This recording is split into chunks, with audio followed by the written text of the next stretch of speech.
Hello guys, welcome back to my channel Sunita Shrestha চ্যানেলে তোমাদের সবাইকে অনেক অনেক স্বাগত আর অনেক অনেক ভালোবাসা জানিয়ে আরও একটা নতুন ব্লগ শুরু করতে চলেছি। তো তোমরা সবাই একটু আমার পাশে থেকো, সাথে থেকো। আর ভিডিওটা ভালো লাগলে অবশ্যই একটু কমেন্ট করে দিও, তাহলে আমার ভিডিও করার যে মনে উৎসাহটা সেটা আরও দ্বিগুণ বেড়ে যাবে। তো আজকে রান্নাঘরে কিছু কাজকর্ম তোমাদের সঙ্গে একদম শেয়ার করিনি, কি রান্নাবান্না হলো কিচ্ছু শেয়ার করিনি। আর চলে এসেছি একদম সোজা, রান্নাবান্না করা হয়ে যাওয়ার পরে চলে এসেছি এখানে একদম নিচেতে, দেখতে পাচ্ছ সব মানে খারাপ অবস্থা হয়েছিল, অনেক দিন ওটাকে পরিষ্কার করা হয়নি। তো যাই হোক, ওটাকে ডিপ ক্লিন করে ওটাকে সাজিয়ে গুছিয়ে রেখেছি। এবার চলে এসেছি ঘরে। ঘরে আয়নাটার মধ্যে প্রতিদিন আমার ঘরে যুদ্ধ শুরু হয়। আয়না বলে না, সব জিনিসের উপরেই গুছিয়ে রাখা যায় না। তো এটাকে আয়নাটাও অনেক দাগ ভরিয়ে দিয়েছিল আমার মেয়ে।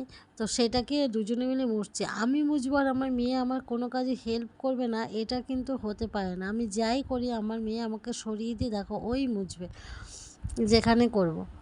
তো সব কিছুতেই রীতিমতো আমাকে হেল্প করছে, আমার সঙ্গে যুদ্ধ হচ্ছে দেখো। আর এখানে দেখো বলছে যে ও ওর মামার সঙ্গে হেল্প করছে, সেটাই বলছে, কিন্তু ভিডিওটা খুব তাড়াতাড়ি একটু এগিয়ে দেওয়ার জন্য কথাগুলো খুব স্পিড হচ্ছিলো, যার জন্য কথাগুলো তোমাদের এখানে শোনাতে পারলাম না।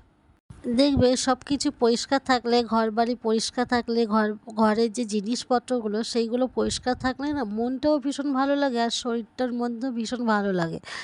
তো পরিষ্কার পরিষ্কার থাকলে মনে একটা আলাদা একটা খুশি চলে আসে। তো সব কিছু পরিষ্কার করার পরে এদিকে ঘর মুছছি, দেখো আমার হাত থেকে ওইটা ঘর মোছার ওইটা কেড়ে নিয়ে ওই নিজেই করতে শুরু করেছে দেখো। তো আমি বললাম, না তুই করিস না, আমাকে দে, মাম্মা আমি করি। তো প্রথমে একটু ওই মুছে নিল, তারপর আমি দেখো এই পাশে সব মুছে পরিষ্কার করে নিচ্ছি, কারণ ঘরটা আজকে আমার এমন হয়েছে, ঘরটা আজকে ঝকঝক চকচকে চাই। মানে গায়ের মধ্যে আমার এমন হচ্ছে যে ভালো লাগছে না, কেমন যেন একটু নোংরা থাকলে ভালো লাগছে না। হয় না এক এক সময় যে মনটার ভেতরে যে ভালো লাগে না, পরিষ্কার পরিচ্ছন্ন না থাকলে খুব একটা খারাপ লাগে। তো সেরকমই আজকে আমার দিনটা হয়েছিল। মাঝে মাঝেই পরিষ্কার করা হয় সব কিছুই, 2 দিন পর পর পরিষ্কার করা হয়, কিন্তু আজকে মনে হচ্ছিলো না পরিষ্কার করে আজকে ছাড়বো না। তো এইগুলো সব পরিষ্কার করার পরে তো দেখো আমি এতটা পরিমাণে আজকে জল ঘেটেছি, আর আমার শরীরটা 2 দিন ধরে খুব খারাপই ছিল, আর জল ঘাটার পরিমাণে জ্বর চলে এসেছে দেখো রীতিমতো। আর এদিকে আমার মেয়ে কিন্তু আমাকে, দেখো আমার মেয়ে কিন্তু বলতে নেই, আমার মেয়ে কিন্তু আমাকে খুব হেল্প করছে। ওই দেখো রুমালটা, ওর বাবা বাড়ি নেই, তো রুমালটা মুছে নিয়ে জলে ভিজিয়ে নিয়ে আমাকে কপালে দিচ্ছে। তো চলো টাটা, সবাই ভালো থেকো, সুস্থ থেকো।